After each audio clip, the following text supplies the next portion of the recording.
Hi yo-yo viewers, subscribe చేసేటప్పుడు అక్కడ ఉండే గంట సింబల్ ను ప్రెస్ చేయడం మర్చిపోవద్దు. అప్పుడే మీకు ఎనీ టైం అప్డేట్స్ నోటిఫికేషన్స్ వచ్చేస్తాయి.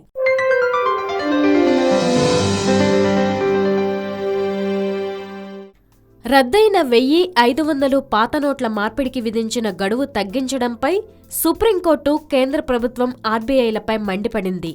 నవంబర్ 9 అర్ధరాత్రి నుంచి మార్చి 31 వరకు రద్దయిన పాత నోట్లను ఆర్బీఐ శాఖల్లో మార్చుకునేందుకు తొలుత కేంద్ర ప్రభుత్వం అవకాశం కల్పించింది.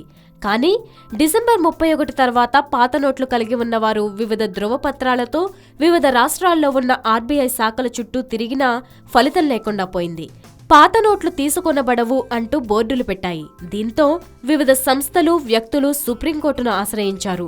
ఈ పిటిషన్లపై సోమవారం సుప్రీంకోర్టు ప్రధాన న్యాయమూర్తి justice J S Khehar, D Y Chandrachud, K S కౌళ్ల ధర్మాసనం విచారణ చేపట్టింది. డిసెంబర్ 31 తర్వాత ఆర్బీఐ శాఖల్లో ఎక్కడా పాత నోట్ల మార్పిడి స్వీకరించడం లేదని పిటిషనర్లు కోర్టు దృష్టికి తీసుకొచ్చారు.